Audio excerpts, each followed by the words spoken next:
Hello everyone, I Vatsal welcome you all to my channel, and today I am going to show you how to fix Microsoft Store loading error 0x8000FF in Windows 10.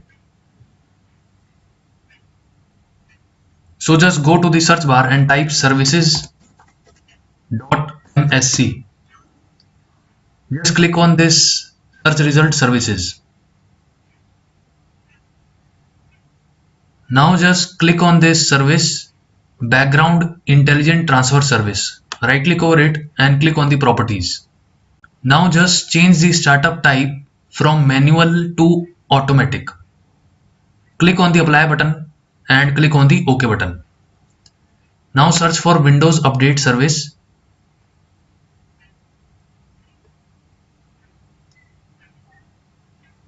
Here it is. Just right click over it and click on properties.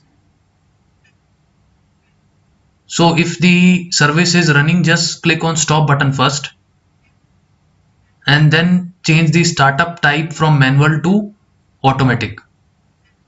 Click on the apply button and then click on the start button to start the service and then click on the OK button.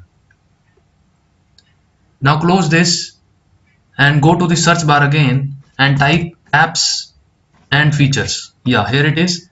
Just click on this search result apps and features. Now just search for store. Yeah, just click on this Microsoft Store and click on this link advanced options. Now go down and just click on this button reset. Click on reset.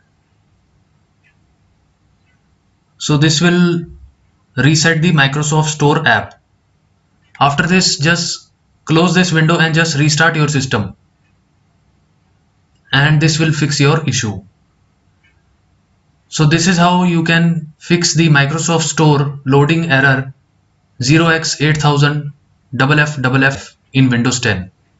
So that's it from my side. If you like my video, you can click on the like button and subscribe to my channel. Thanks for watching.